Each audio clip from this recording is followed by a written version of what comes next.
Hello and welcome to the Unofficial Controller Podcast, your weekly gaming podcast. Episode 22, Mario Kart, the Retrospective. With me, George, and as always joined by Tom.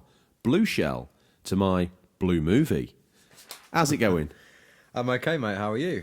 I am very well, thank you. Excellent. Before I ask you what you've been playing and then you probably forget to ask me what I've been playing, it's time to put out an all-points bulletin because we got dragged into Lord Ponsonbury's office this week. It's not good news, is it? It's not good news, no. Lord Ponsonbury's threatened to axe the show.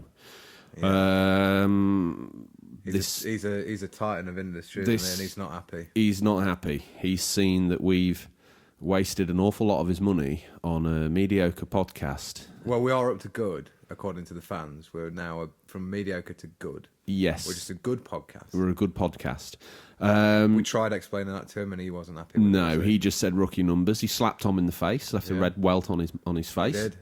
Mumsy wasn't happy. Yep. Caused some emotional family tears, didn't it? And tears, drama. So we made a promise to Lord Ponsonbury that we would unite the Unofficial Controller army. Unite the banners. We would stand tall, shoulder to shoulder. We would look to our fan base and ask you to like and subscribe wherever you find this show. But we're talking about the podcasting hosts. We want to have a run at the iTunes top 10 again, Tom, don't we? We do, yeah. Last we time, feel it's time. We got close, but we didn't slip in, did we?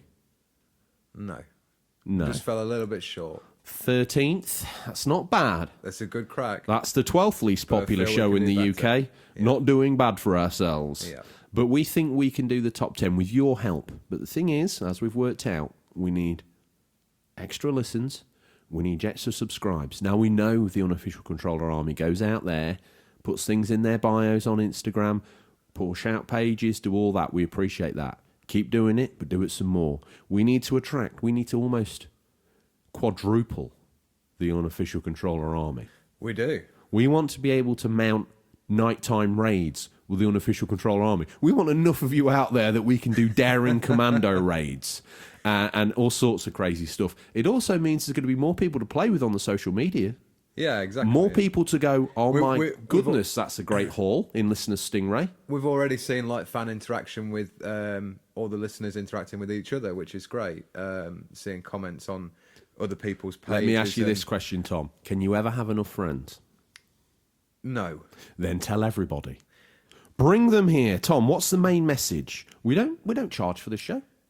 Like, subscribe, leave a review on whatever your podcast format is. And then share the hell out of any of our pictures or pictures that you make of us all over your social media. Lower yourself. Almost enter the skin trade. That's what we're looking for. Anyway, Tom. Enough grovelling. Pick your begging bowl up. We've done right by Lord Ponsonbury. We've kind of left it there for the fans. Lord Ponsonbury needs to see some traction for his investment. Can I tell Herr Crowther to take the shotgun away from me now? Yes. Excellent. Good. Bye. Herr Crowther, gamekeeper of the Ponsonbury estate, exit stage left with his shotgun now broken over his left arm. No chance of that going off, but it was closed and aimed threateningly at Tom's rather large Egon-like barnet. Tom. Right. For the wave of new listeners, before we... That we'll get next week. That we'll get... Well, every week we pick up a wave, but we won't bore them with that. Or we've already bored them, so it's already become part of the show. It has, yeah. And next week we want to be here, so we need some fan action. We need some fan action, because Ponsonbury, if he pulls that cable out the wall, there's no going back in. The green screen's gone. All of it's gone. Yeah. Mumsy's out on the streets, earning money the way she used to. And we're not playing the latest gaming consoles anymore. We're playing like a third-rate, hokey-cokey. It looks like a Game Boy, but when you turn it on, you're very disappointed. Sort of 50-in-1 thing that you get from Skeggy, thinking it's going to be amazing, and it's worse than a video of CFAX from 20 years ago. Tom, how does this show break down? What happens first? So first up, I'm going to ask you what you've been playing. No, first we do a great big long begging section. Oh, we're doing that every week now. Why? Why not? Until Ponsonbury's appeased, I daren't not. Okay. He's hit me once before, and he also confiscated some toys. You don't want to see a grown man cry. No. So, yeah, we do the... After the begging. After the begging. Yes. What have you been playing? We then move into the news. Yes. And then the feature. Yes. Then the listeners' Stingray. The number one part of the show. We ought to do some more begging at Listener Stingray, because that's when most of them arrive. Yeah. Yeah. We'll do some more begging then. We'll do begging at Listener Stingray. And then we close out with the new releases, a.k.a. Stingray's Boot. Then what? Oh, we do, if we're It's only the polite. 21st episode, Tom. You know. If we're polite and remember, Nothing's we ask each other changed what here. we're hoping to play. Yes. We're hoping that you will find almost a Pavel's dog type scenario with the format of the show. Although we're willing to change it if you don't like it. But I think for now, we'll keep We it as still it is. really want to have some feedback on if there's any particular part you really enjoy the show and if there's any you don't like. We're not going to be offended. We'd rather make a show for I you, will the be. fans. Well, if the fans speak, your favourite part of the show will go. It's their show. It's their show. We've said this all along. Yeah. We're just custodians of it. Exactly. What so other please let us third-rate know. podcast, Tom, interacts with the fans like we do? None. This is not an ego trip, is it? Zero. It's the community. If only we were a bit better with tech, we could record sound bites and then play the listeners instead of me I putting think on a you've voice. done an ample job. With some Well, of that in the past. one day we might work towards that. Yeah. Right, let's move on. What have you been playing this week? I have fallen deeper into a Yakuza black hole than I thought possible. I thought you were going to say Minecraft, so I'm quite relieved. I've not played that. Good.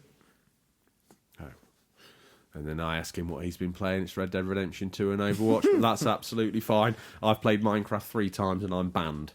Yeah, I've been playing more Yakuza. Can't get enough of it. The good thing about Yakuza Kiwami is that they've actually... as I've said many times, I've never played Yakuza 2 on PS2. But I don't think this extra Majima story that we're getting now, Goro Majima, was in the original. But they've done this extra set of hour-long chapters for the character with the eye patch. yeah. Do you remember me talking about him before? Yeah. I've seen him on many And there screenshots. was some sort of unanswered questions from Yakuza 0. Right. But now all these start to answer themselves a bit more. Very, very cool. Although, I thought Yakuza 0 was set in the 80s.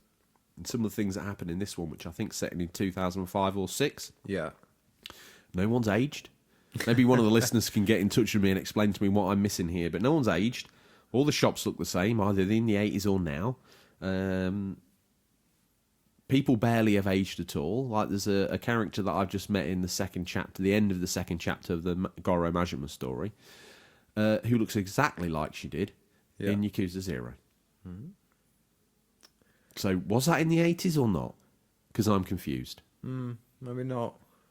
Maybe not. Anyway, I'm looking forward to getting that finished and then downloading. I don't know whether to play my PS3 copy of Yakuza 3 in this saga of Yakuza that I'm putting everyone through and myself, or whether I should download this new version for the PS4. Treat yourself. I have some news for the fans on that though. You can only buy. I thought you could get the game separately. Oh, we discussed this last week, so it's You good can't. for clarification. So you can't buy them individually. No, Got to buy the set. you buy the set, and I want to buy the physical set as well. Still good So value. now for I money. enter. Okay, so Do it. over £100 to own the games twice. If you are In as fact, big a fan as you say. In some cases, 4 times. I think you're a big enough fan. I'm getting to be. I'm a bit gutted. I was saying this to someone the other day. When I first sort of got into it, or back into it, in our local CEX before Finster Games shut it down, there was a Yakuza 6 box set that came with the glass and some coasters and some granite whiskey chillers, granite whiskey stones. Very nice. And I look back and I'm like, why didn't I buy that? I'm actually drinking a Japanese whiskey right now. Suntory. Well, I'm driving the show, so I'm not willing, once again as a passenger, Tom, You can drink to your heart's content. He lets me have a good time. He's a good man. He comes, everything's prepared. He takes the money from Lord Ponsonbury off the mantelpiece. Money I've not been taking because the show's not been earning. And he's drinking expensive Japanese whiskey. And I have to stay sober to drive the show. You do? I'll What's tell the you best what. thing about being co-host? Or like the secondary? Who, I'm the secondary? No, I'm the co-host. Oh. You're like the anchor, like the lead host. I'm that big, heavy weight that just sinks every time he gets deployed. Anyway. Tom, it's only right and fair that I ask you, possibly for the last time, what have you been playing? I have been playing more Fire Emblem Three Houses, about 45 hours in. Are you happy that your possible final ever, what you've been playing is you talking about Fire Emblem 3, or is there any other games you might want to mention? Baiting the words out of my mouth. I've been playing Overwatch, and we've got some news coming up about that in the news section. Oh, that's why you didn't reveal to me that small Otherwise, addition. you would have not allowed me to put it in the script, but it's too late now. Well, seeing as you've mentioned that, Tom, which one of our hardcore listeners that have made themselves known to us has won a half-eaten pork pie? Game Boy Matty. Hopefully Game Boy Matt has developed some front teeth to bite through the thick hide of said half-eaten pork pie. If not, there's a half box of Italian breadsticks. His choice. His choice. Half-eaten, or the box has been cut in half? Half eaten.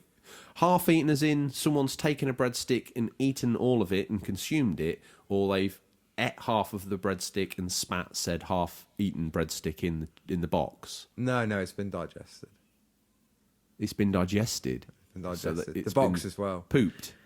Anyway, we're rambling. You're confusing me and you're rambling. Is that all you've been playing? Yeah. Well done, Game Boy Matty, on winning that small half-eaten pork pie. Yeah, not had much time this week, so I'm looking forward to my pickup on Friday or Saturday, which we'll get to in the releases. But just Overwatch and we might Fire Emblem not this week. There's only 50p in the electric meter. Is there? Mm-hmm. Listen, listeners, you came here for some sort of gaming news. Goodness knows why you came here, but we've scoured the very darkest region of the internet to bring you the latest stories. I won't read that, but I will read that. It's time to remember how good you used to be at games. The Collection, titled Disney Classic Games Aladdin and the Lion King, has been announced. Has some neat features in addition to the ports themselves. Multiple versions of the game will be included, with the exception of the SNES version of Aladdin, it being a different game and all. You'll be able to skip to any part of the game you like, and then hop into the action. Tom, good feature for the not very good gamers like you and I. A rewind feature that will instantly retry tricky sections too. And they talk of a museum mode with concept art. There's even a rare playable trade demo, which must have been at E3 or something. It's included for good measure. The collection will be available digitally and physically at retail on 29th of October for, at the moment, we've only got $29, but I'm sure it'll either be £29. And that's available, as far as I'm aware, for PS4, Xbox and Switch. Tom, thoughts on that? Yeah, so this started out as a rumour today, and as of course we've always got a finger on the pulse, and we In the pulse. In the pulse, we clarified now that it's had an official reveal trailer with all this info. I'm a bit wary of that price point. Is it That's now that we steep. announced James, the work experience boy, who's coming in and doing the news and the scripts now? No, because he might not be around next week. No, I haven't told him that. No. Okay, keep James under wraps. Young James. He's done well though there, because he's gone from rumour, he's stepped it up and he's backed it up with facts. That's one of the reasons why he got the show. And he can type. So we've discussed before the difficulty of the Lion King. I think that rewind or fast forward feature is really good. But will it take a bit of the playability out of it? Of like, one more go, I'll just try and get past that bit where you can just go, I'll just skip that bit. If they're gamers with your patience, i.e. back in the day they'd have had a guide in every cheap book under town, yes, I'd imagine so. If they show patience and resilience, strength, intestinal fortitude, they will continue without using this Cheap nasty feature. Little rewind and fast But forward that's feature. the price point is very steep, I think, for those. Even with those extra features, they're not. I was going to argue with you that the price was very good. How much are they on the retro market? Would you know offhand? Probably about £15 each. Oh, so not bad. Then you got to buy the console if you ain't got it. Yeah. And this is like Okay. a remastered Blu-ray re-release, isn't it? You know, they're very nicely presented. There's the art section. There's the extra. So they're going to be like a content. HD image quality. I think if you imagine if you were just playing a Mega Drive on RGB, I don't imagine it's going to be any better than that. It's not probably even that possible to upscale it much further than that. Cool. Are you going to pick it up? You own both, I think, don't you, on Mega Drive? So Yeah. In fact, a good message out there on Insta today was, what other game would you like to have seen included? And I was racking my brain to think, what could they have included? And the only two I could come up with was, actually, there's 3 other Disney games. There was Pinocchio, Toy Story, and Jungle the Toy Book. Story one was good. There was Jungle Book as well. Okay.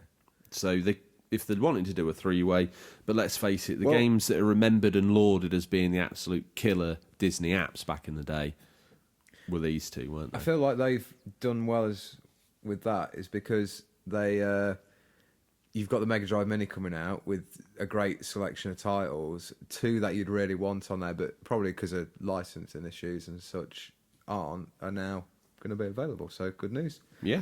I'll take the next one if that's all right. Here's the wheel of the show. Just make sure you don't blow over 2 on the breathalyzer, Tom. Empty your ashen tray. PlayStation owners feeling a little smug, even though it's been a year. It's time to let the station have a go at Ashen. Coming to PlayStation 4 on 9th of December after it spent a year tied up in exclusivity deals on the Xbox One and PC. And it was easily one of the very best games of 2018. It's a Souls-like, and it makes up, but with a simplistic art style that explores some truly amazing locals. I don't think you can drink again. No. You'll build up a community of people and Be structure- prepared for the worst show ever. Tom can't even read now. You'll build up a community of people and structures around your base, while co-op allows you to either team up with the AI or bring along a friend online. It's genuinely an incredible game, and we implore you to look at it. Check it out. Going forward, I believe it's coming to Switch can you as well. touch your nose? Yes.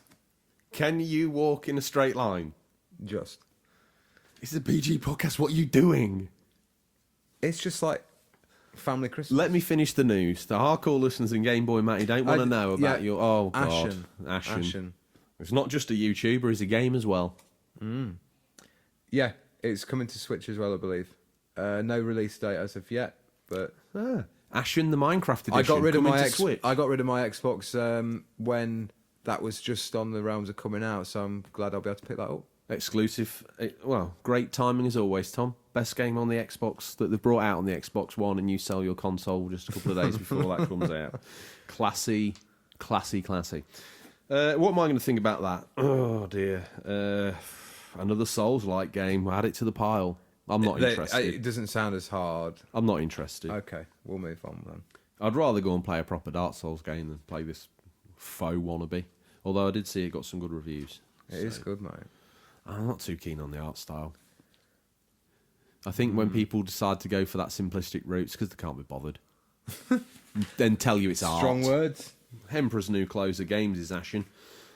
You play nice. Ubisoft isn't too impressed with how Steam's doing business these days, at least according to Chris Early, the publisher's vice president for partnership and revenue. Speaking to the New York Times, he's not the only voice critical of the monolithic digital retailer either. Chris Early, I tell you what, bet he never makes it to work on time. While the Epic Games Store might draw a lot of flack from users in comment boxes across the internet, the sentiment from within the industry seems to be that Valve's steep 30% revenue cut and hands-off approach isn't cutting it. While Ubisoft still sell many of their games via Steam, there are some titles such as The Division 2 and Anno 1800 which are available only through Ubisoft's own digital store. Uplay, where the publisher naturally claims 100% of the takings, probably quite rightfully so, and the Epic Games Store, which takes a significantly lower 12% split of the profits. Of course, there's more to this conflict than just Steam versus Epic. Even with major publishers like EA and Ubisoft able to lend their clout to one side or the other, they have their own ambitions. Don't forget EA's store, Origin, already offering Origin Access, a monthly subscription service giving access to almost all of their games. Ubisoft are rolling out their own competitor, Uplay Plus, this September 3rd. All the big players are now trying to carve out their own niches. Where's this going to stop, Tom? Is it going to end with me having subscriptions to every major developer and paying like £100 a month? I started sort of seeing this a couple of years ago where you could access certain things or you could only play certain things if you had an account. You didn't have to pay for it, it was like a free account. And it's just another irritation of signing into something, them having your details. Obviously now moving on to being able to stream all their games and such. I suppose if you're a big fan of Ubisoft or a big fan of EA games, it's quite good that you can just go, right, I'm just going to spend a lot of my money on paying for that service. But I'm not sold on the idea. I'd rather just we stick as it is. Especially when you can go down Finster Games or other gamer outlets and get some of Ubisoft's and EA's older games for less than 25p. Exactly. Especially with, like, obviously your long list of EA Sports games throughout the years. It's or your Assassin's Creed games. Yeah. Assassin's Creed 4000 that we're on now. That's what do I think of that? Like I say, anything I think about that is this whole, will they only be happy when I'm paying £400 a month to have a subscription going in town? It's not sustainable then, is it? No. Gets very expensive. I don't know what to think about that. You know, some of it's to be welcome, but at the same time, as always, us as gamers will vote with our wallets. So I guess we'll see. Oh, that's right. Well, did we miss anything? Yes, we did. Hold the press. Oh, God. Hold the press. I was hoping you'd forgotten. If this is Overwatch news, I'm going to ask Ponsonbury just to pull the plug out of the wall. So, this week, I was scrolling through the news, doing my research for the show. Ponsonbury's listening. And I come across an Overwatch carry case. Oh, God. I'm sorry. For the Switch. So the rumour is, there's an official carry case. Why would you have an official carry case for a game that's not on there? To apologise to the fans and let them have something to show that they like Overwatch if they can only afford that third-rate handheld console. Oh. Anyway, Jeff from the Overwatch team, he said there's another big announcement for September for Overwatch, so fingers crossed. We don't really make enough of our exclusives that we get, do we, really? We've wasted a few of these. Switch Lite coming in July. Get in the backpack. Get in the back. Ori and the Blind Forest. I don't think that was that great. Oh, the fans loved it. Oh, did they? Well, now that we've okay, pour yourself another one. See if I care. Tom, I'll cut back to preamble, may I? Yes. Did we miss anything? Do you have an opinion or take on the news that we missed? If so, Tom, tell them. How would they get in contact and let us know that we're complete drivelling idiots? You can direct messages on Instagram or Twitter, and you can also contact us on questions@unofficialcontrollerpodcast.com. I like that. Short and sweet. Well, we arrive at this part of the show that we like to think that most of you tune in for, and this week we're doing a Mario Kart retrospective feature. This week's feature is a discussion around the history of the Mario Kart series. As always, you guys got in touch to share those treasured memories of Nintendo's iconic racing game, and we're including those to add a real, personal touch to this story. Heard that before anywhere? It's the feature Amber Bramble, isn't it? So, as always, listeners, to do this, we need to time travel, and we utilise the Burgundy Maestro Turbo with a murky past and even worse, green luminous striping. Nearly tripped over my words. Little Ponsonbury watching from a high tennis umpire's chair is enough to make anyone nervous. It's okay. Pull it together. We're good.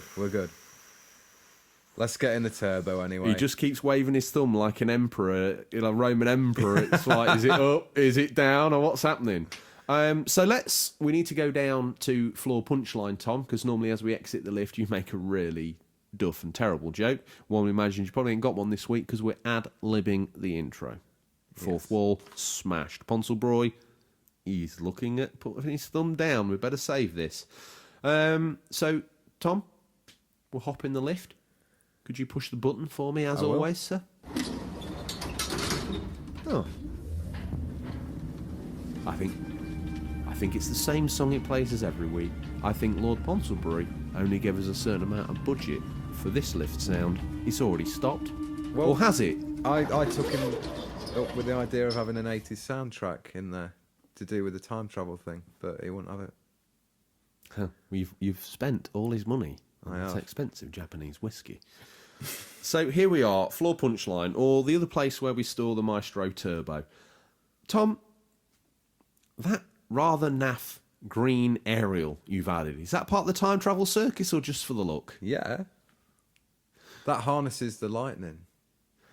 I thought you'd answered a question that needed an answer of like yes or no with just a straight yeah there. It was a little bit confusing. But so that harnesses the lightning that we don't use to time travel or so far haven't yet in the script. We will do. At some point in time, he's got this weird 1,000 miles. If we happen to go back to the Old West and we need like a different source of power, it will come from lightning. Have you ever heard the phrase jump the shark? No. You want to probably look it up. Now, let's climb in, take a sip out of the out-of-date McDonald's Coke on the floor, and let's go. Tom, hit the blast process button. What's blast processing?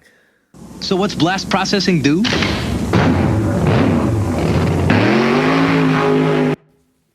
Oh, God. Whoa. That, as they say, we must be getting slightly more hardy to the time travel, Tom, because the first time you spewed up, but even though you've drank a small brewer's worth, you're holding on to your liquor well. Distillery. Listeners, welcome to the second one-man show. Tom's getting very slowly inebriated, and it's I'm not... shook up for life after that shotgun threat from Herr Crowther. Well, Ponsonbury means it, so you best book your ideas and make this the best show you've ever done. So here we are, something a little different and dangerous considering the timeline. You see, we've arrived in my teenage bedroom. Luckily, I'm out, and all magazine and contrabands have been hidden in the secret place. It's the end of January 1993, and young me has been dragged to his grandparents, so me and Tom have come back to enjoy Mario Kart fresh as the day it was born. Oh, you were taken away on the day it came out. I believe well, there was always the weekend trip to Yeah. grandmother's. We've timed this to come in. We've got time. Don't go in the secret place. I won't. I'll leave that drawer alone. Drawer. Rip the whole floorboards up.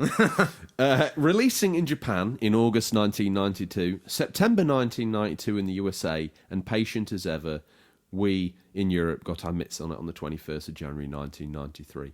Glimmering there in its blue PAL box next to the iconic SNES. But where did all this begin? Why would Nintendo make a kart racing game? Shameless cash-in? Frivolous waste of the plumber's screen time? Cynics everywhere. But then we got to play it, and wow. Let's look into the first game. Produced. Sorry, mate.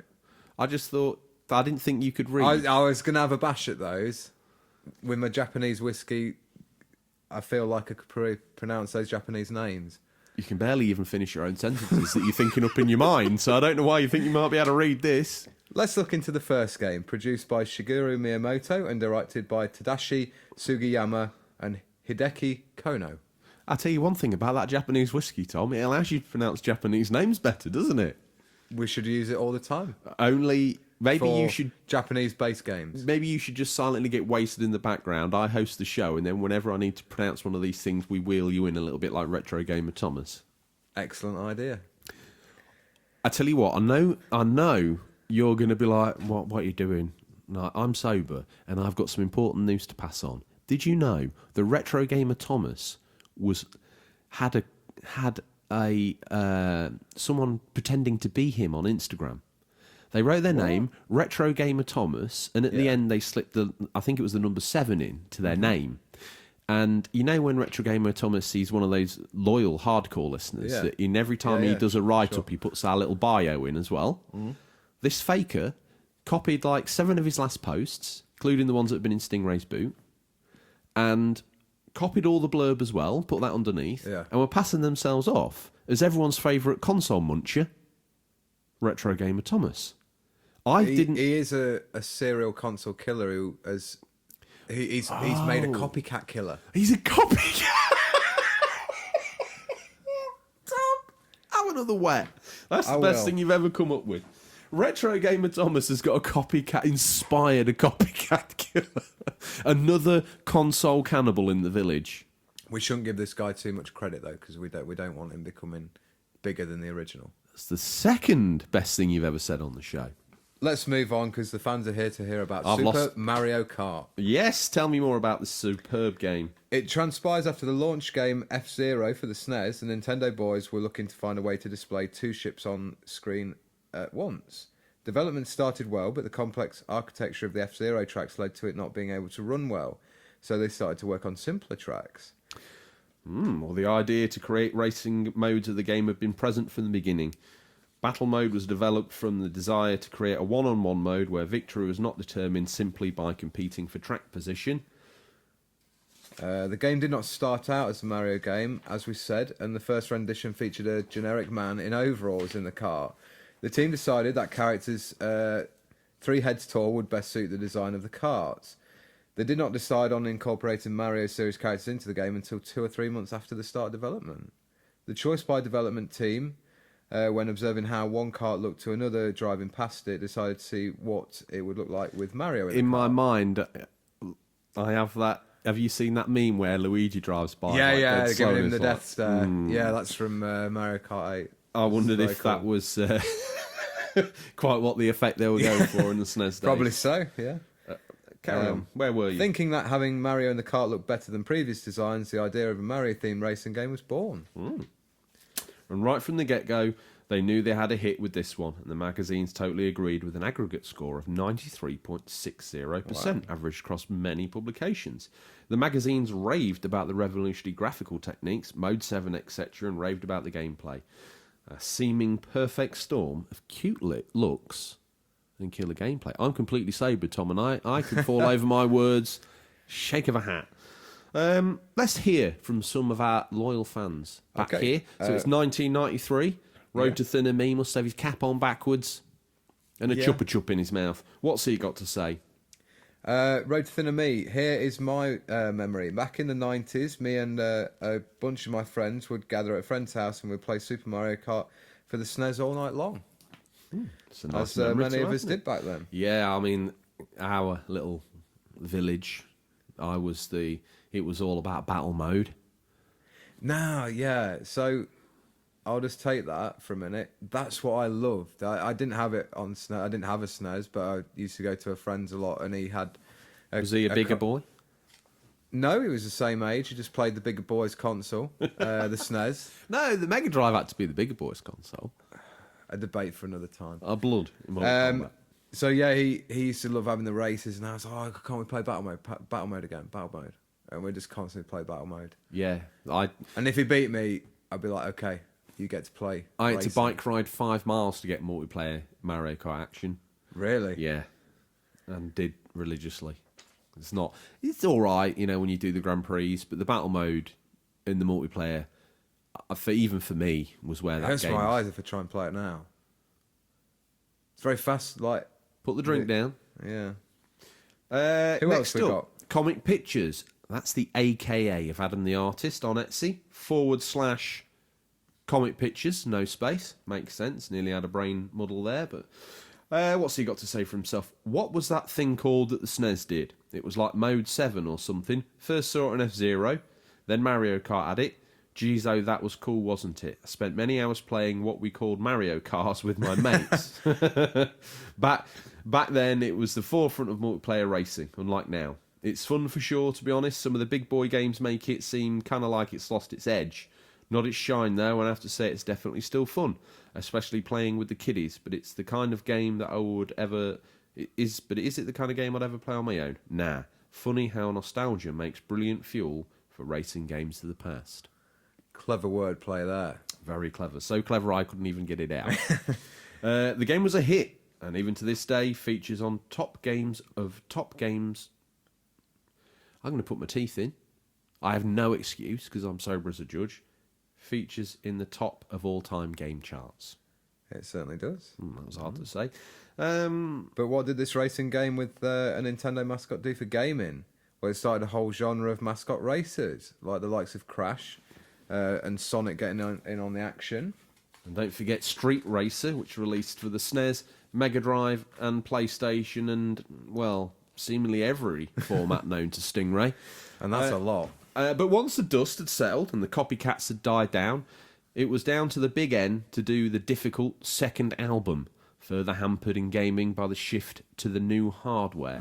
That's never thought of normally, is it? I mean, you know, Sonic managed to squeeze out 3 of his games on the Mega Drive. Yeah. And they always had sort of palette and tools to use. Every single time they did one of these Mario Karts, they did one per system. So there's never the chance to refine the product that you've got on that system with a Mario Kart 2 on the SNES, for instance, where they could have worked with what they'd known and refined that product down. They just canned it and moved to the next console iteration. Yeah.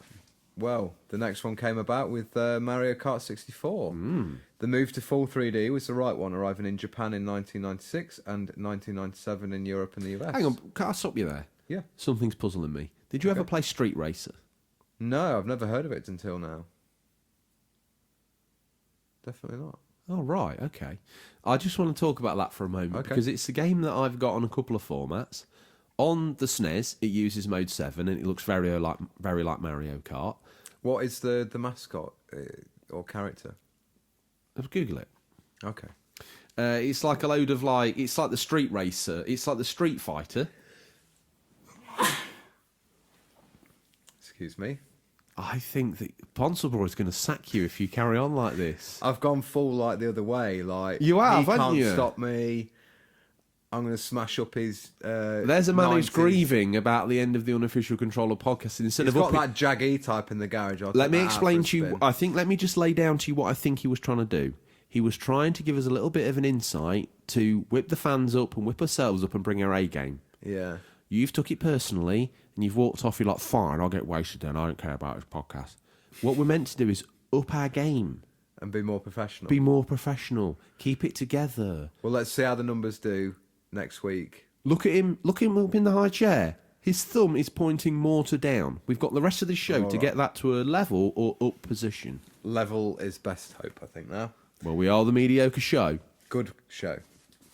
What was I on about? Yes, Street Street Racer. Racer. So it was like a cross between Street Fighter and Mario Kart. And on the Mega Drive, on the SNES it used Mode 7 to roll the graphics around and all that. On the Mega Drive, it couldn't do any of that. So they had to use a rolling road and make it more like Outrun. Oh, right. So you think you look on the back of the box and they look the same. You get the Mega Drive one home and it's like, oh, that feels a bit wonky. You take the SNES one home and you think, this is a good game. You take the PlayStation one home and it looks completely different again, as does the Saturn one. I think it came out on Game Boy as well. Obviously, it looked very different again. Yeah. How many different versions of that game existed? Might 10. be a hunt for some of our listeners' Stingrays. Sharaban. Sharaban. He's been to Street Racer Street, and he's got every single copy of Street Racer. Don't Do let it. us down. Do it, Sharaban. No guts. And if whoever gets it done first wins a signed piece of the script. So if Ozcat wants to be the first person to do that, if Odders wants to be the first, heck, Daddy Zilla's probably got every single copy of it anyway, and he's right now uploading a And picture. hopefully to by the Stingrays time too. this happens, we might actually have some bumper stickers or key rings, at least. We were going to give him a piece of this script, something that you've touched, something that Yeah. you've spilt your expensive whiskey on. Therefore, this page is worth probably 40 quid, $40, 40 euros, 40p. 40 pence. Where did we get to before I went crazy Mario about Kart Street 64, so we've hit the 3D era. Was that the right... Moving Mario Kart 64 to full 3D was the right move. Arriving in Japan in 96 and 97 to Europe and... Do you know what? Should we start that again? Don't do that bit because we've already done it. Development started in 1995, being called Mario Kart R. We're never recording with Ponsonbury in the high chair again. No, the nerves are too bad. Too bad. I thought one drink would be enough to steady me. Just keep going. One drink probably was. Yeah. 10 later, I think that effect wears off. So development started in 1995, being called Mario Kart R, the R standing for rendered, but the R moniker was dropped for Mario Kart 64 to fall in line with the other titles, and then Nintendo had released at that point. So obviously Mario 64, Wave Race 64, Mario Kart 64. Pilot Wing 64. Yeah. Glover 64. Glover. While Mario Kart 64 features tracks that are fully rendered in 3D, the game uses billboarding to display the characters and items. Hideko Kono, once again at the helm, stated that while rendering the characters as 3D models was not impossible, the limited processing power of the console would not have allowed all 8 characters to appear on the screen at once. Instead, the characters are composed of pre-rendered sprites that show the characters from various angles to simulate a 3D appearance. Well, that's very clever. But you didn't know that, did you? I did not. No. I never had Mario Kart 64, which was surprising because I owned a 64 and not a SNES. But I probably played more Mario Kart SNES than I ever did 64. I don't even think I played it back in the day. If we survive this show and have a run of more episodes, and we do a clothing range, that needs to be on there. What? I've never played Mario Kart 64. Yeah. Okay. It makes me not seem like a legit gamer, though. It makes me seem like one of those who poses in front of games and goes, I've played a lot of games. And you've only got 3 games to stand in front of as well, so you know you're not looking that great. While we're here, let's give some mileage to Doogie McBain. Tom, do you want to do his words justice, or do you want me to have a go? Doogie McBain says, I grew up with a Mega Drive and a Saturn, so I never really played Mario Kart until the Nintendo 64. Never owned Mario 64, but did enjoy playing it with my mates. My fondest memories are the ones I'm making just now, as my son, Game Boy Matty, is obsessed with Mario, so it's great watching him get enjoyment out of the game that I play myself. I reckon by the time he turns 3, he'll be kicking my butt at multiplayer. I reckon that Game Boy Matt is probably kicking all our butts already. Yeah. The game a hit again, albeit on hardware that didn't sell as well as its forebear, but also performed less well, with an aggregate score of 83. Year to date, it's sold 9.87 million. But this includes re-releases from what we can see. Loyal fan of the show, as we call them now, because they've been on more than once. Happy Joysticks has to say, back in the late 90s and early 2000s, I owned a video game store. Stop the presses. This is awesome. Happy Joysticks. Finch the Gamer might got just some competition in the big village. Competition. I wonder if Happy Joysticks was the name of the store. Maybe him, Finster, and Stingray can get together and do a bit of a boot sale. Maybe they could be like the trifecta of gaming. Maybe that trifecta combined. Thing is, how do you enter into a deal with a man that can't talk for fear of implicating himself? He can write, can't he, just? And Wayne Ray helps him out. I heard that as soon as he puts pen to paper, it just sort of like sets the paper on fire. Really? Yeah, hell yeah. Okay. Don't forget, for Stingray to leave verbal or written evidence would be to implicate himself. That doesn't happen, does it? Anyway, Happy Joysticks. We're just getting over the thrill of you owning a video game store. I had a big screen TV, which was special in those days, and I used to run Mario Kart 64 tournaments on it. I always loved the sounds of everyone competing but having a good time. Now, that is a memory that is worth its weight in gold. We love that sort of stuff on the show. Yeah, absolutely. Sounds like you put on a good show back in the day. Ponsonborough stuck his thumb up. Oh, good. Let's keep it there. Thank you, Happy Joysticks. Switching it up again on new hardware, this time Nintendo's little powerhouse would have a go. And they would also mix up the formula a little bit. Here she is, Mario Kart Double Dash, first shown at E3 2001 as a small gameplay clip.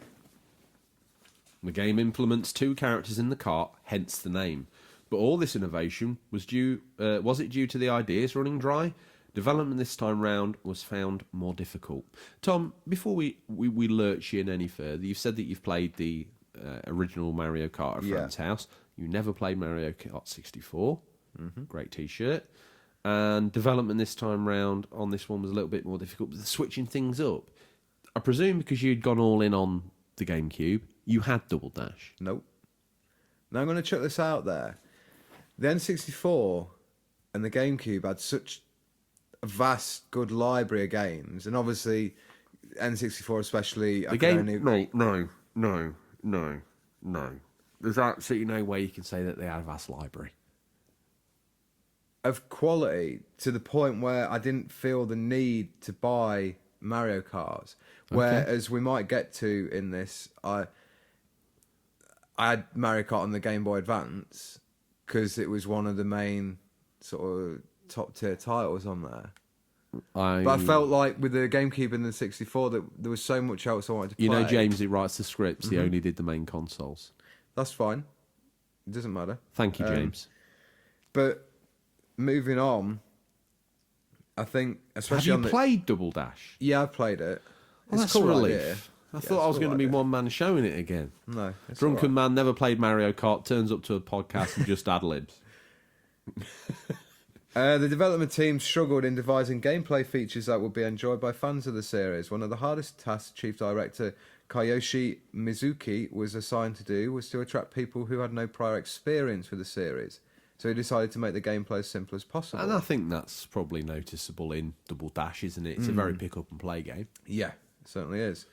Producer Shigeru Miyamoto presented the staff with a variety of options, which they in turn would have to incorporate into the game the best way possible. Miyamoto let the team decide which graphics they wanted to use without restrictions. People often forget by this point Miyamoto was all over Nintendo's portfolio, offering ideas and facing them such as Star Fox on the... Yeah, well, let's talk about that for a minute there, Tom, because I think at this point in time, Miyamoto had established himself as a legend. Yeah. But he seems sort of obsessed with rewriting everybody else's game, and Dinosaur Planet there is the example, where it's like, you know your dinosaur game, Rare? Like, yeah. No, that's Star Fox now, make it happen. It didn't really add anything to the game, and he's walking around, you know, he walks in, I've got a good idea, he just throws it at the Mario Kart team. It's like, this is crazy. Yeah. You know, yes, he's respected, but he's walking around being given such freedom to literally not skittle. always a good thing. No. Was this? Do you think is that show through in the GameCube? Is he got his hands in too many pies? I love Star Fox Adventures, going off the subject of Mario Kart quickly, but it'd be interesting to see if Dinosaur Planet would have been fondly remembered as Banjo or Conkers or a lot of the other Rare big hitters. So, yeah. Oh, that's a solid point. And we'll have to maybe look into this Dinosaur Planet flim-flom on another episode. This controversial sequel fared slightly better with an average score of 87 and sold somewhere in the region of 4 million units.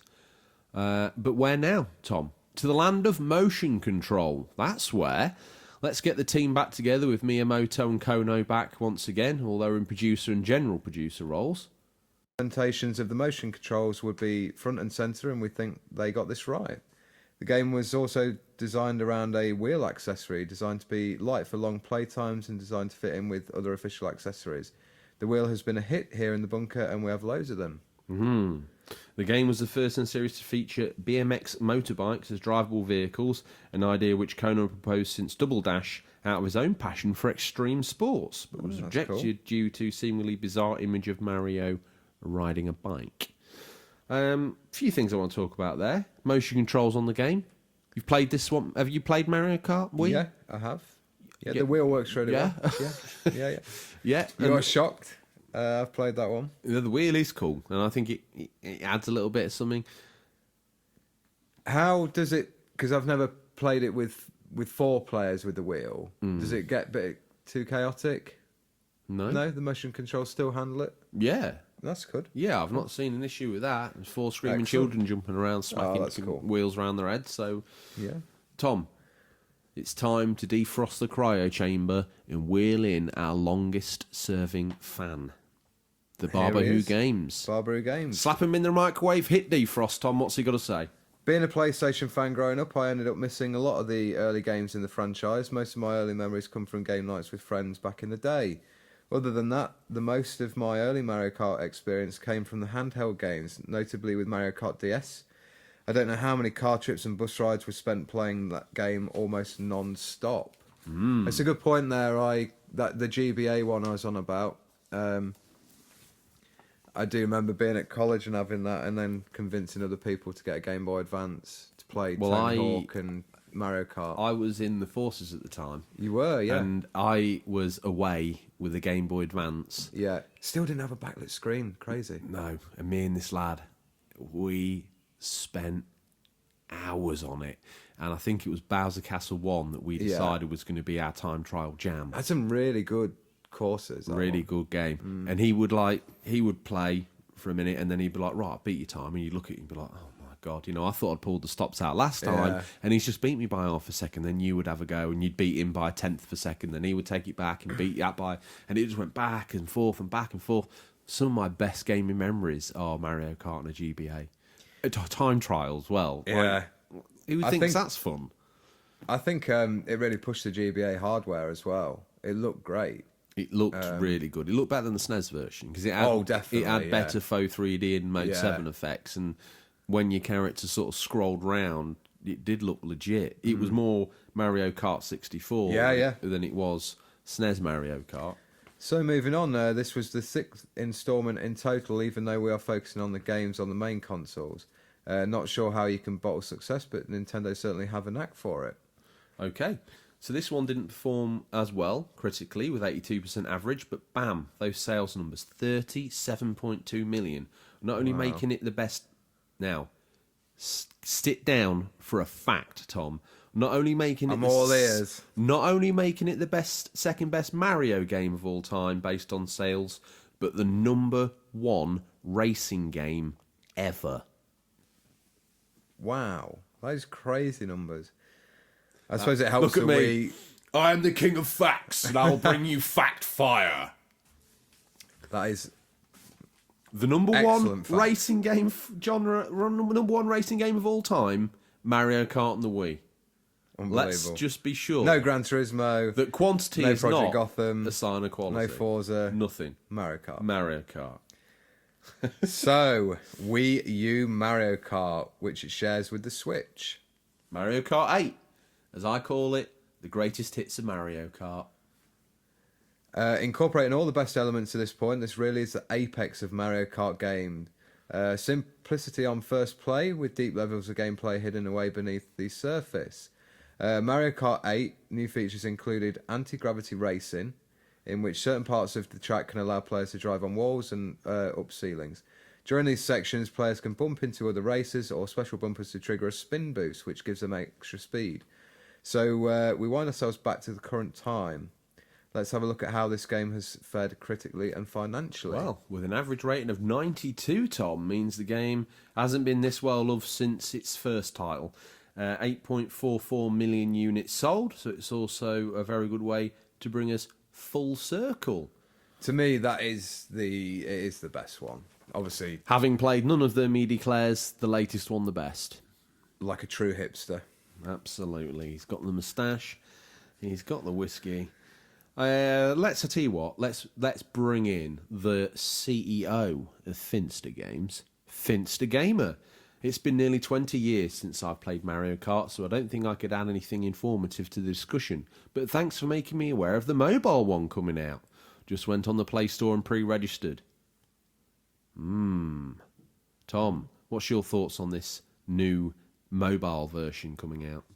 Oh, it's good to hear someone sort of talk about that, because it was announced this week it'll be coming out, I think, was it the 25th of September? Yeah, I think that's right. And I was reading it's going to be able to control with one finger, doing all the controls on the phone. Oh dear. Yeah, I don't know. It's basically that Mario Kart, Mario jumping Oh, game. the Mario Run, yeah. It's free to play as well, with obviously microtransactions or in-game purchases. £500,000 to actually get the full game. Yeah, I mean, it's going to do well, isn't it? Mario Kart on a mobile is what people have wanted for a long time. Do you want to top up your drink one last time, and then we'll do last orders at the Wagon and Horses? Because before we end out the show, yes, we've got a host of loyal fans that ended up coming just as the door closed for a lock-in. So yeah. Who's the first one on the list, through Tom? those. Are we going to do Tech Mike before we get to that, or are we Tech keeping Mike, that for I'll the tell end? you what, while you're busy working around with your phone, I'll do the first person at the bar, and that's Eslo and Midna. First time I played Mario Kart was on the SNES in the 90s. I was playing against my girlfriend's 8-year-old brother. I was about 20. I relentlessly made sure I beat him every time because he was an annoying little so-and-so. I never let him win. It was very important to make sure he knew who the bigger boy was. Oh. Big fan of the show, Esler and Midna. No Mercy is their sign-off. Who have you got up next? I've got Game Boy Matty chiming in to go along with his dad. Mario Kart is the best. Me and my dad play it on the Switch mostly, but I've had a go on the mini SNES too. So much fun. Can't wait for the mobile version. Mum better keep her gossiping to a minimum so I can play it. Game Boy Matty, he's very acidic towards his mumsy there, but we'll let it go because he's one of the stars of the show. Who else have we got here? Let's not forget him, Tom. How could we?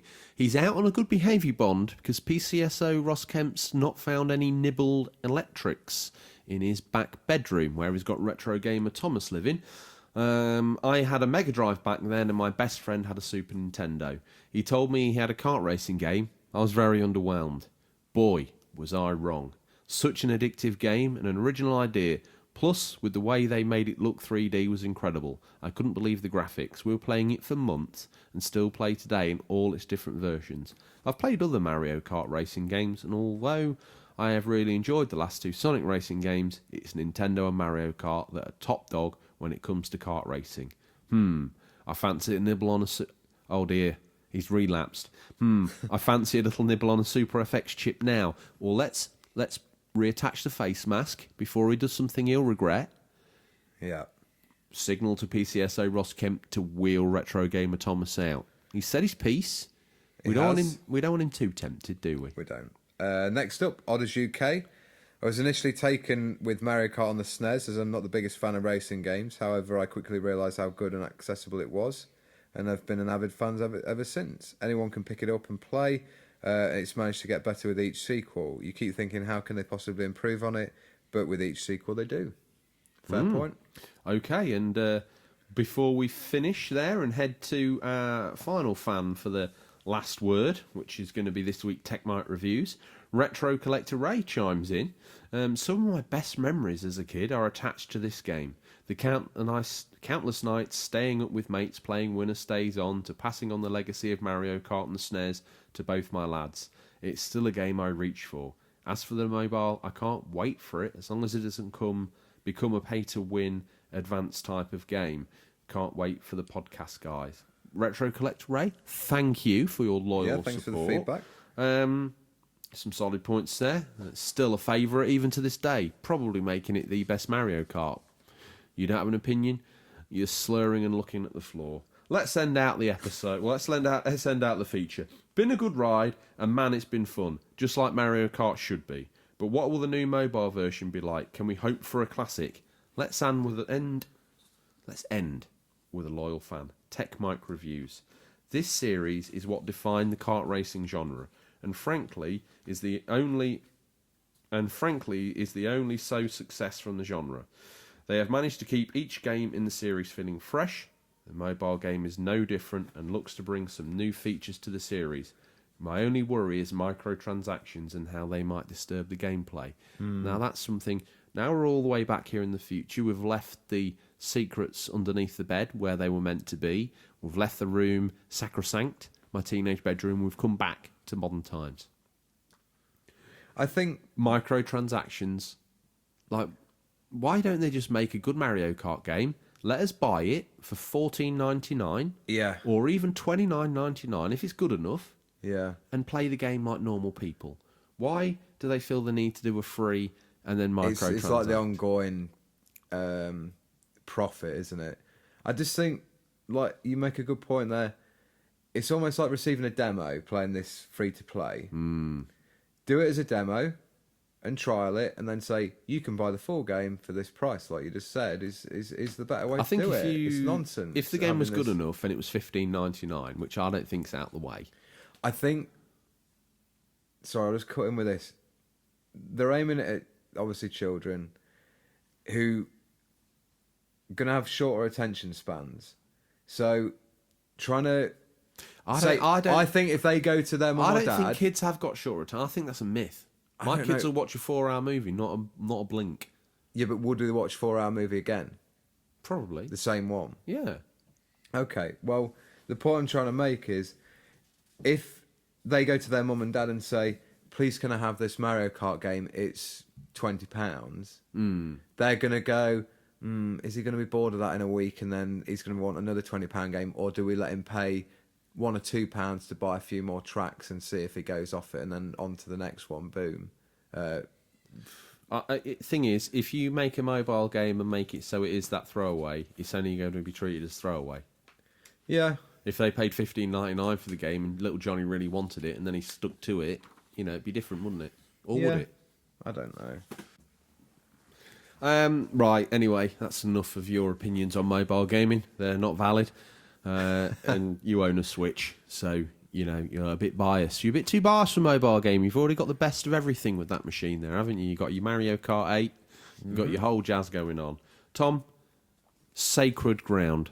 We are entering Listener Stingray, the place where they all fast forward to hear their piles of retro tat read out live on air.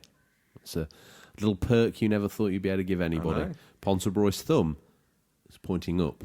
He likes He's this bit. a fan of Listener Stingray. Do you reckon he's ever put any antiques in Listener Stingray? Maybe. I think he might do next week. Maybe he might, yes. When the big man makes a house call, you Whoa. better be ready. Whoa. These guys got in touch to show us their pick of Stingray's boot. You can too. Just hashtag Stingray's boot on Instagram or Twitter, or email us at questions@unofficialcontrollerpodcast.com. Tom, as this is the part of the show that most of the fans listen to, is it time to remind them, as they fast-forwarded all the way here, shame on you, Ozcat, you little devil. Please like, subscribe, and leave a review on whatever podcast format you listen on. And if you fast-forwarded to this point, it will be news to you, but Ponsonbroy's threatened to axe the show. So we're making a run on the charts, and we need our loyal listeners to tag us in everything. The Unofficial Controller Army needs to mount a commando raid on the Apple Podcast charts. We were 13th before. Let's consolidate together. We've got more brothers and sisters than we've ever had. Ever now. And if we unite this army, the episode 21 army, Tom, nothing's unachievable. Now we need work in subscribers, because we've done our research. That's how the charts work. So we need you guys to go out. We need you to pester your grands. We need you to get their iPhones. We need you to go into the podcast app, subscribe to us, and then mute the notifications and put the phone back in her handbag. She'll never know. And together, like this, brothers, sharing pictures on Instagram, sharing our posts on Twitter, making up your own posts and slapping them in your stories. We love it all. We need it all. Poncelbroy has threatened the end of the show. There'll be no more listeners, Stingray. There'll be nothing. And we need the Unofficial Controller Army to have our backs, to prop us up like two drunken men who've had a little bit too much Japanese whiskey at the bar, and they want another one, and they don't want the landlord to say, you've had too much. Tom, we've done enough begging. Tell me. First up on Listener Stingray. Sharaban. Sharaban. Where's he been this week? He's been to Duckburg with his DuckTales collection on the NES, PS3, and Game Boy. Ooh. Very nice. We've got the Unofficial Controller podcast. Yes, now, loyal fan, young Digby, has sent in to the Unofficial Controller email, which is questions@unofficialcontrollerpodcast.com, because he's too young to have social media. He sent us a picture of his Skylanders collection. Well Very done, nice. young man. A thumbs up. That looks like a great little supply. Comic pictures there saying his Skylanders need a new home. 200 of them. Well, if they're going That's in the mass migration. if they're going in the bin, send them to me. If they're being put up for slave money, no. I can't pay you £200 for a load of Skylanders tat stuck in the pass lane. Possibly my second favourite poster for artistic content on Instagram. He's done a Shenmue post with his... Tom, do you remember Stuck in the Pass Lane?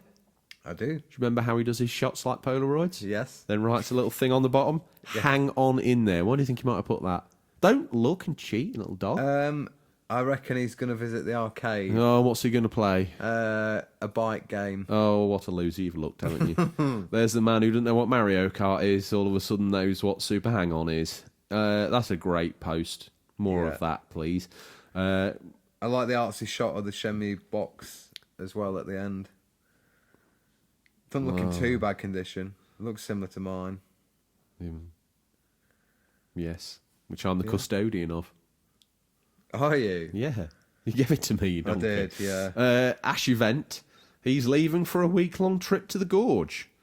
See you all when I get back. Well, take care. Hopefully the Gorge Festival in Washington. One of our American cousins, Tom. Going to be a 7-day camping trip altogether. Well, let's hope he decides he's a bit bored one afternoon and decides he wants to break out the Unofficial Controller podcast. Please spread the word in the US as well, because we have quite a few US fans, but we want more. So Possibly, keep and up you're the good listening work. to possibly the last, best, worst show ever made. Rad Bash Gaming up next. Oh, the today's hero. pickups. Watchmen DVD. That's the book, isn't it, Tom? Or is it the graphic novel? the graphic novel? Oh, my Perched mistake. on a Darth Vader mug. Vader mug. He's got a selection of films there and a few CDs. And Gran Turismo 6. Yeah, Buffy the Okay, so- Vampire on the Xbox as well. Three Amigos, the film. Tom, the game that you don't like to admit is out there. Robin Hood Men in Tights. Ruining your childhood dreams of the Prince of Thieves. Ozcat, always with some new pickups. How does he get the games that aren't even in Stingray's boot before they're even out? He's got them all. Yeah, this is a very fresh post, isn't it? So he's picked up Control yesterday. Collection of Mana Yeah, and Terraria. yeah, not Which is bad. Pickups 2D for that. Minecraft. Game Boy Matty. Not only is he a young listener of the show, but he's got quite a burgeoning collection there. He's picked up Skies of Arcadia and Power Stone. Look out. No. He's also got some Wii games. Metroid Prime. It's Metroid Prime 3 House Corruption. of the Dead, Overkill yeah. 2 and 3. Yeah, that's what it is. Super Smash Bros. He's got Jade Empire and Super Monkey Ball and Broken Sword. Jade Empire, what a game. BioWare, Hold the press. classic. Best game on his fourth slide. Yakuza Oh, I Kiwami. see. And So No your Man's Sky. favourites, it's almost like he's speaking to you on... He obviously is Well, a big as fan I of your, as I what said you've to been his playing. as I said to his father, Dougie McBain, I speak toddler. It's fine. I do believe Yakuza Kiwami might be a little bit strong for Game Boy, mate, but let me get in the way of you having a good time, young man. Nintendo Brick Gamer, two great pickups for the PlayStation 2, Shadow of Colossus and Ico. Both there. of those look to be the card slip versions as well. Yeah, looking very at the nice. wear on the top left-hand side of I Ico. was an owner once of the Shadow of Colossus cardboard edition. I've got the cardboard edition of Shadow Colossus, but I've got a hard case for my Okay. Ico. What Many are different these variants. Next one, Dash Event. Oh, well, you should know what they are, because you owned one of these, Tom. Proud owner of a Virtual Boy. Do you remember that? No, You had a Virtual Boy. I didn't. Definitely not. I think I toyed with buying one when I was going through a retro phase. I honestly believe you had one for about an afternoon, then realised what a dreadful mistake you had made, and went running back down with your receipt and swapped it by that point in time for probably a Street Fighter 2 controller for the PlayStation 2, another console that bizarrely you didn't own, but you needed the controller for.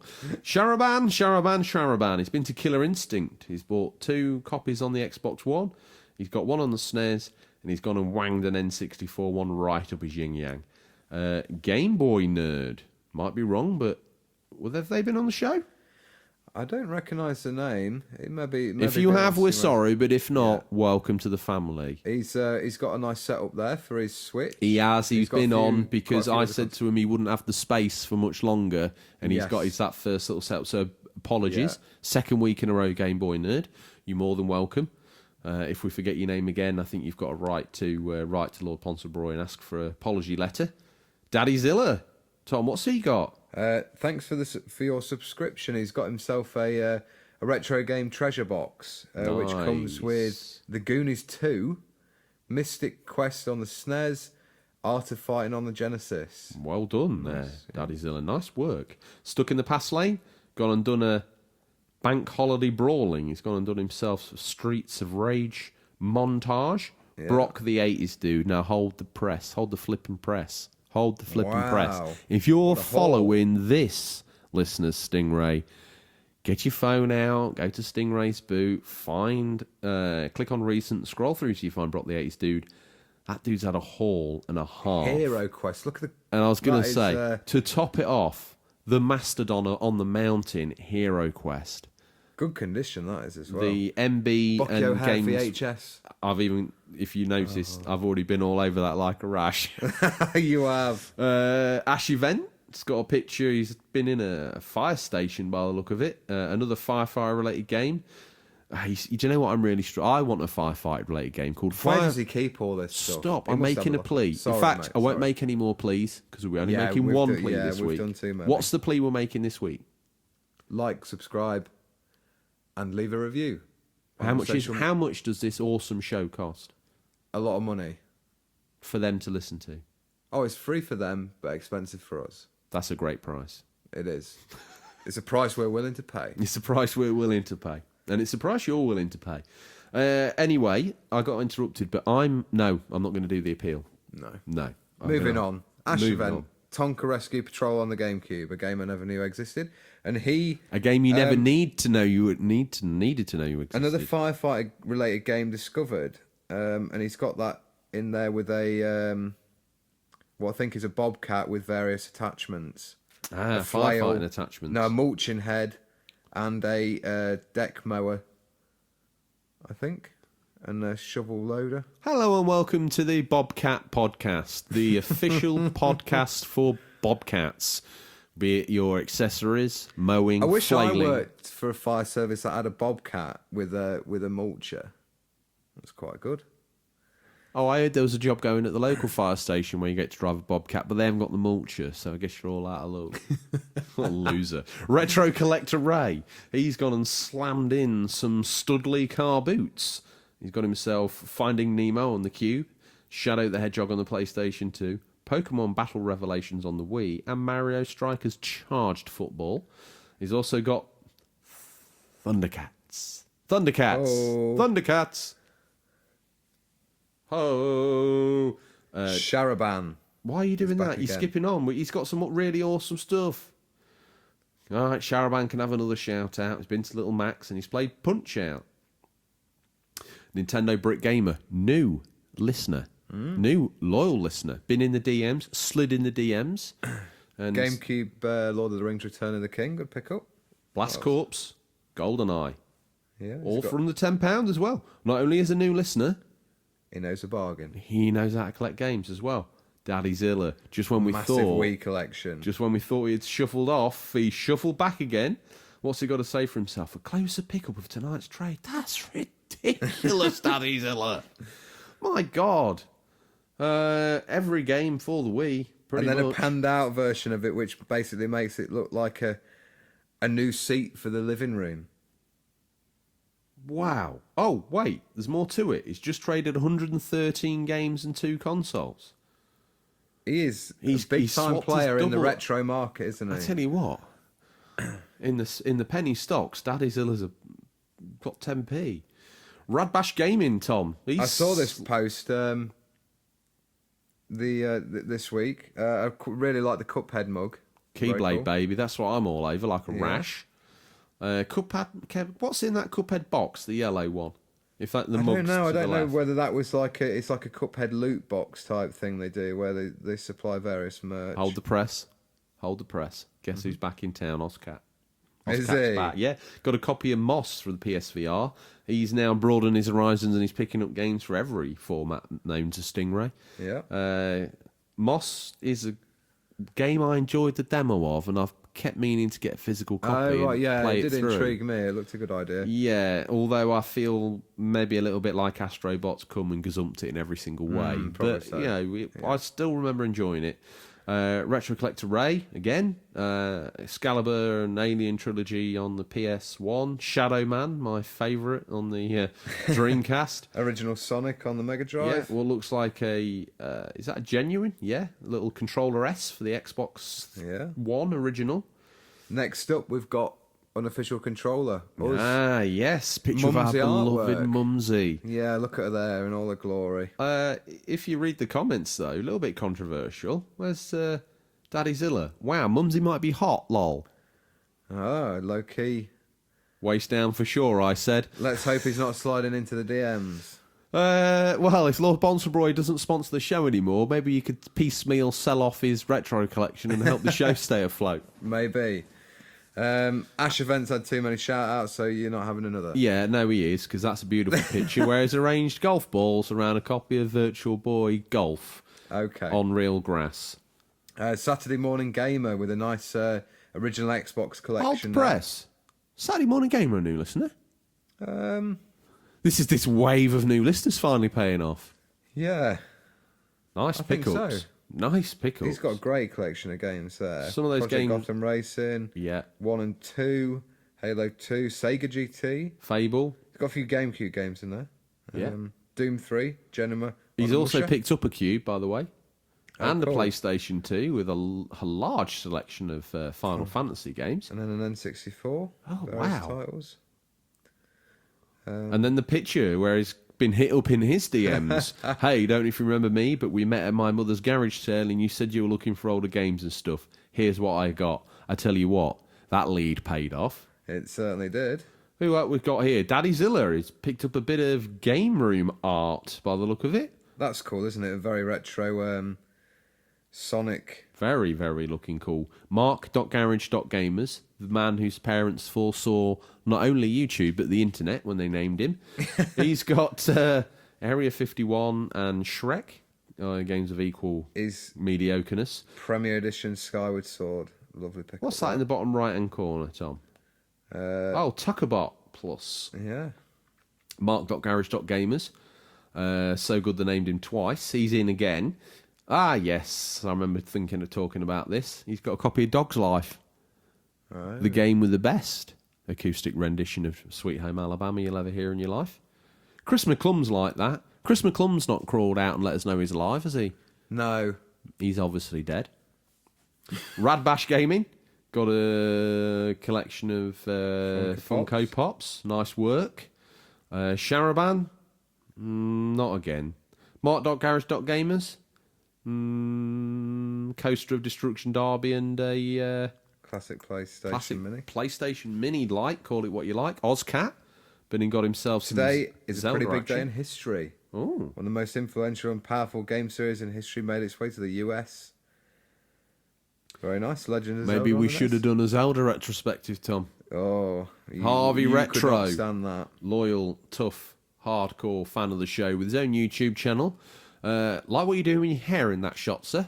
And the eyebrow raise. I like a well-animated eyebrow. The people's eyebrow. And he's got himself what a lot of people refer to this show as. He's got himself a copy of Balls on the Mega Drive. He has. Like War for Duck's back. Mm-hmm. It's like working with a brick. Ash Event's got a very underrated game, Heart of Darkness, on the PlayStation. If you scroll through, though, he's also managed to capture his cat's claw. Or dog. It's a I cat. think that's a cat. And there it comes. Retro Gamer Thomas, filling up the shelves in PCSO Kemp's back bedroom. He looks like he's bringing in his Master System, Mega Drive, and if my eyes fail me, that looks like his boxed SNES collection. And he's also put another shelf down underneath his games to showcase his favourite duster. Yeah, it looks like it's got a little bit of brasso on one edge, so it's obviously done a good shift in the cleaning cupboard. Jack Rabbit Gamer, new name to the show, but guess what? He's a PSP fan, so he's welcome here from South Dakota. Dakota? Dakota, where they don't like the Gota. Sharaban, bringing Tom round sober as a judge with his Metal Gear Solid collection that seems to hold no bounds. Oh, that's cool. Missing a couple of games on the PSP. Oh no, there's one. There's the other one. What do I know? I tell you what I know. Nothing. Yeah, I remember those figurines. They're pretty good. Very detailed. Ozcat letting us know that he collects for the Vita as well with his X and X2 boxed remaster copies, variants. Very cool to collect those. IO Retro Gamer Dad. He's had a right old haul there. He's got some NES games as well as some Xbox games, including Legacy of Kain. Unofficial Controller podcast means, Tom, We've come full circle. the full turn of the wheel. You still haven't got the phrases right. 21 episodes in. That's all the dips in the boot for our listeners. Don't forget to hashtag Stingrays boot or email us for your pickups to be read out. So, as we say, if you don't happen to have social media, and we don't blame you, you can email us, and we would implore you to do so, because we love the conversation, don't we? We do.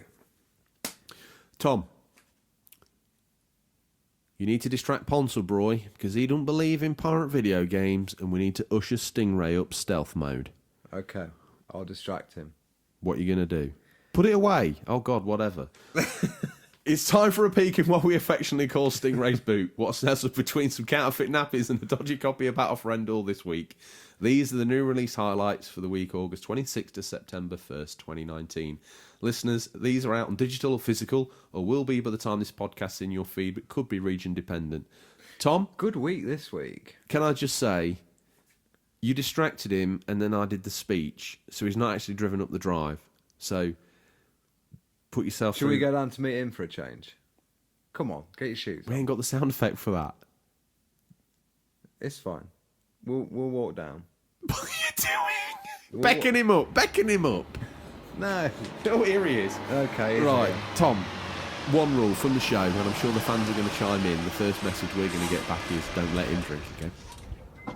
The new listeners aren't going to get that feel of how... Or break show. Yeah. This is a make or break show, and you have literally done a full-on Broadway diva, and you've literally thrown us to the dogs. Ponsellbroy, he doesn't even look at me. I'm sorry, boss. I'm sorry. I don't know. We had one chance and we've blown it. Well, the listeners, this is where the unofficial control army will come through for us. They will. It is a good week this week for new releases. Oh, I completely agree. I want to take this first one because I think this has been unfairly getting bad press. Ancestors, the Humankind Odyssey on PC. 486 gaming PCs can also run this thing if they've got the 16-bit graphics up. Is it out on console as well this week? No. Okay. Pull your duvet back over. I'll wake you up when it's your turn. He's done a thumbs up. Always useful on the podcast. Out on PC, August 27th. Survive your evolution in the Neogene Africa, starting 10 million years ago. Ancestors, the Humankind Odyssey is a third-person open-world survival game where you explore, expand, and evolve to advance your clan to the next generation in the exciting new adventures from the creator of Assassin's Creed. The thinness of my voice at the end suggested I either ignored... I did ignore a comma. Third rate. This game, Tom, has been getting a bit of a beating in the press. I've seen it getting 4s and 5s. Now, really? I haven't had the fortune of playing it yet. I saw a 7. But I've had the luxury of watching some exclusive playthroughs of this. Mm-hmm.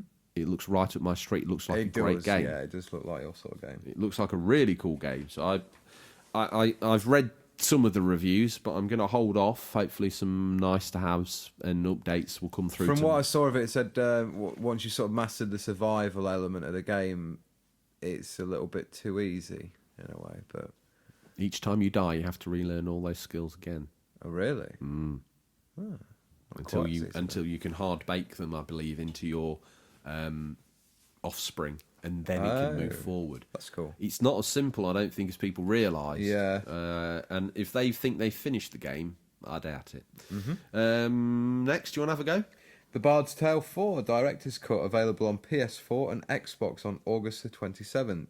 The Bard's Tale 4 Director's Cut is the triumphant return of one of the most iconic RPG series of all time. Delve into tactically rich combat system that rewards creativity, solve puzzles to gain treasure and advantages, and discover a beautifully crafted world. I don't know much about that one, but it sounds quite good in the description. Never heard of Bard's Tale.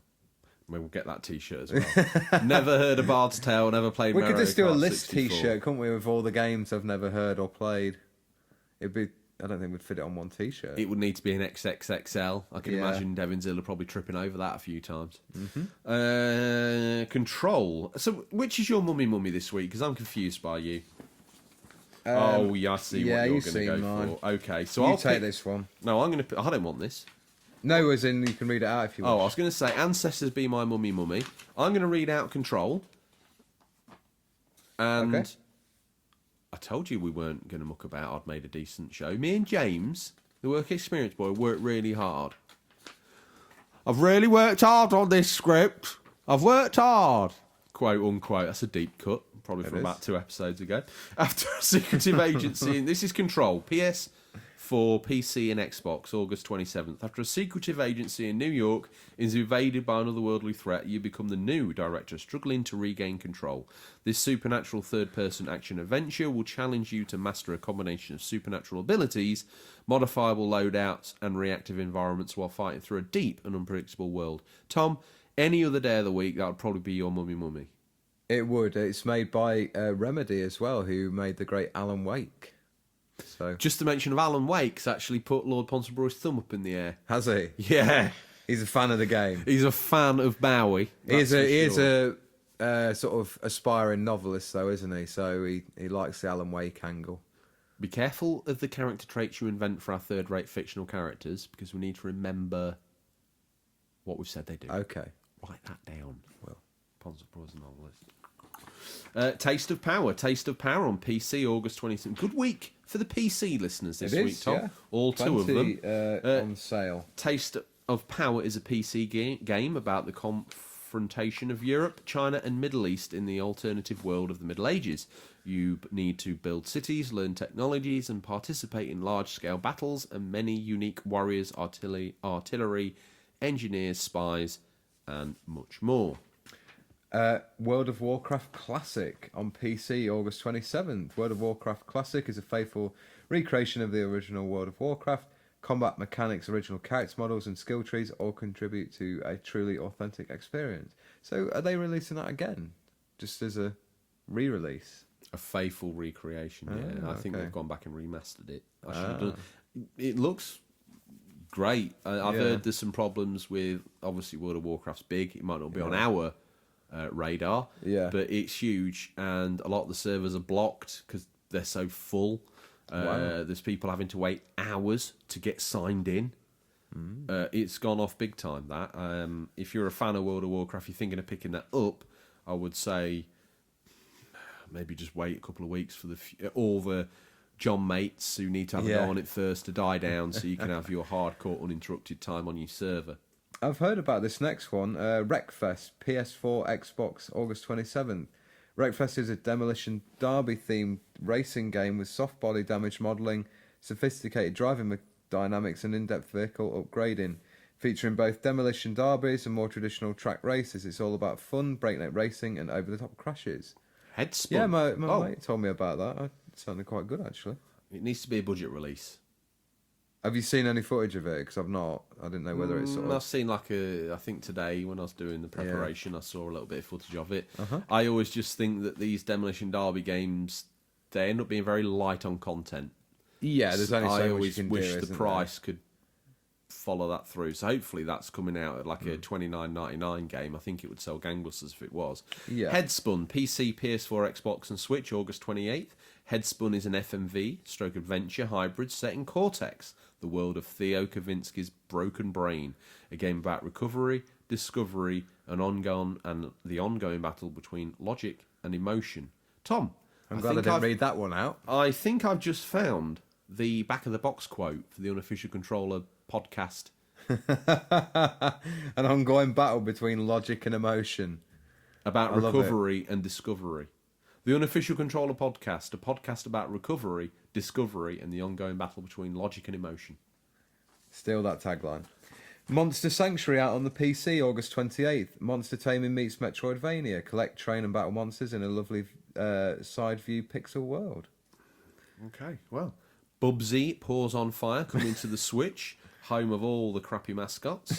August 29th, from developers of Bit.Trip series comes Bubsy Paws on Fire, the latest and greatest in Bobcat-based gaming. It's a Bobcat type of week, isn't it? It certainly is. I'm going to take this as well. Okay. Heave-Ho on PC and Switch, August 29th. Heave-Ho takes up to 4 players with a simple goal. Don't fall to your death. Players will use their own 2 hands and the outstretched grip of their friends to grapple across each level on their way to victory. Tom, before you pick out your very predictable mummy, what's the show what VHS movie or series are you going to pull out for us to watch while the listeners go, "Whoa, that was nostalgic"?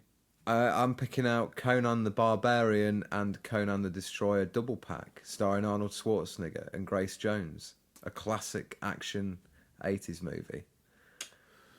And one of the Jones. early ones of Arnie's career. Whenever I'm on a diet, I just slap a picture of Grace Jones on the fridge. Lost my appetite immediately. What a strange individual. Last week we had Xbox Legal on the phone, Tom. I've got a funny feeling we're going to have Warner Brothers Legal on the phone for that one. We will. Mumsy, please may I have Astral Chain on the Switch? No, moving on. Blair Witch, PC, Xbox. No, go on then. You can have your moment in the sun with this game for that handheld console no one plays.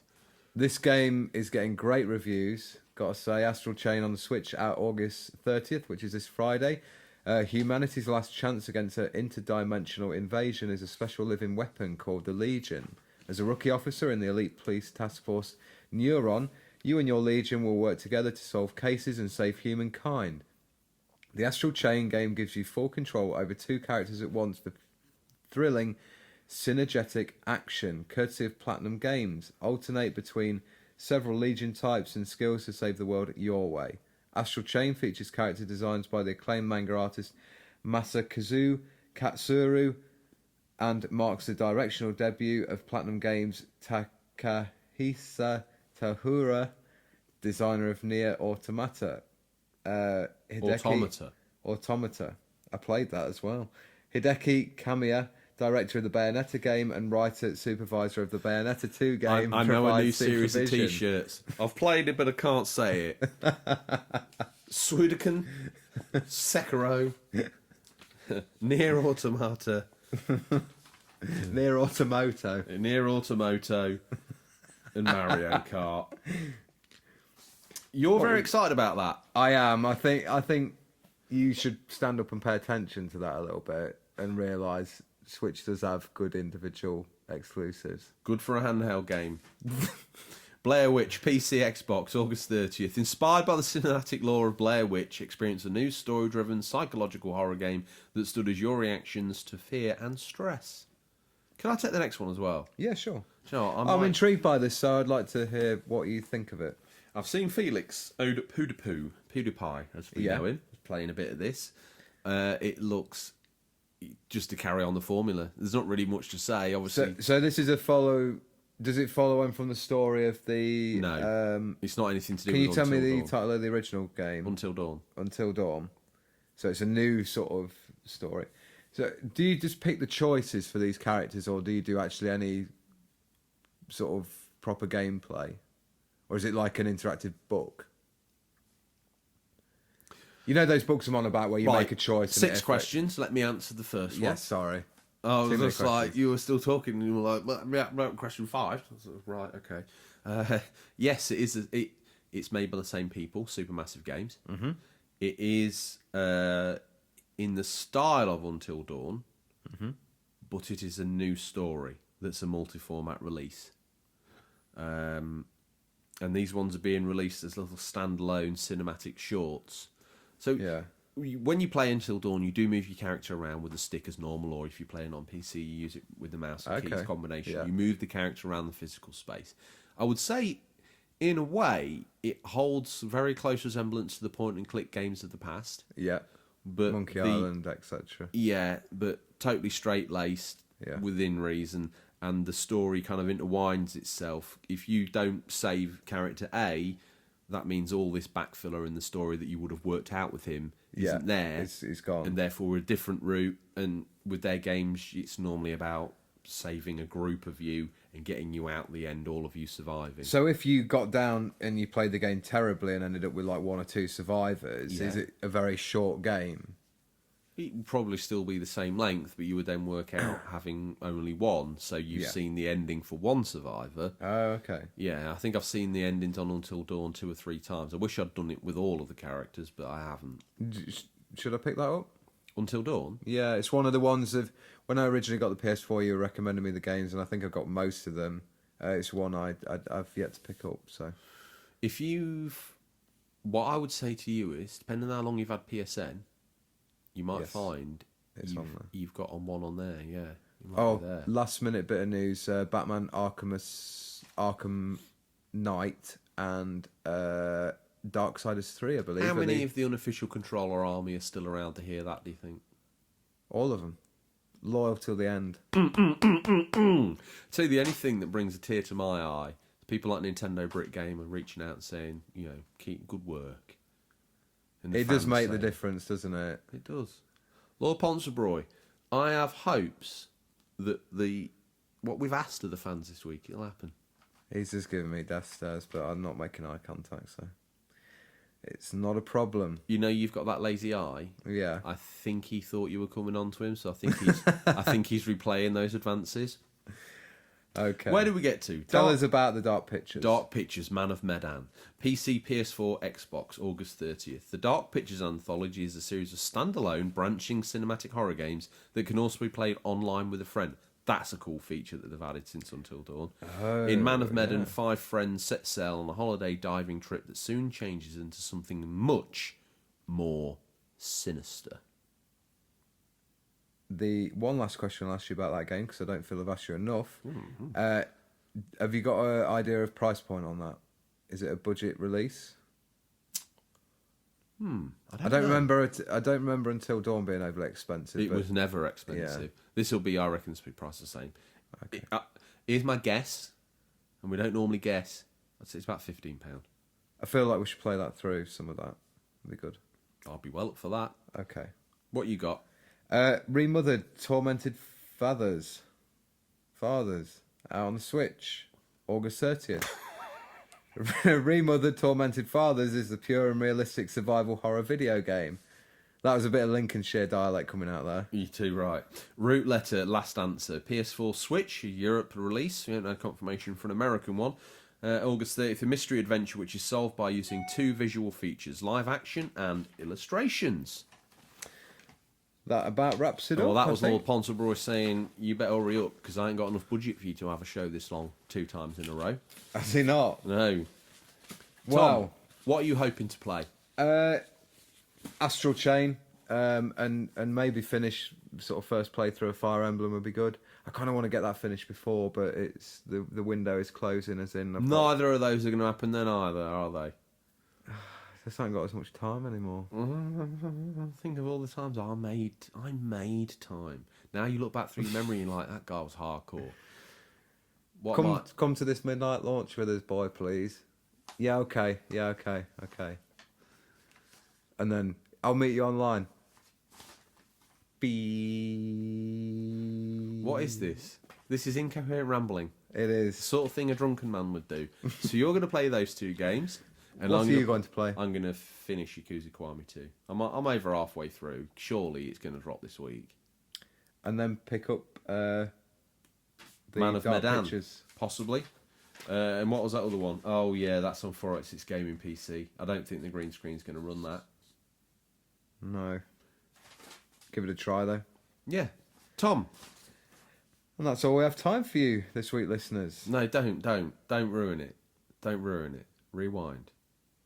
That's all we have time for this week, listeners. As always, thank you for your time. We look forward to the pleasure of speaking to you again next week. Until then, happy gaming.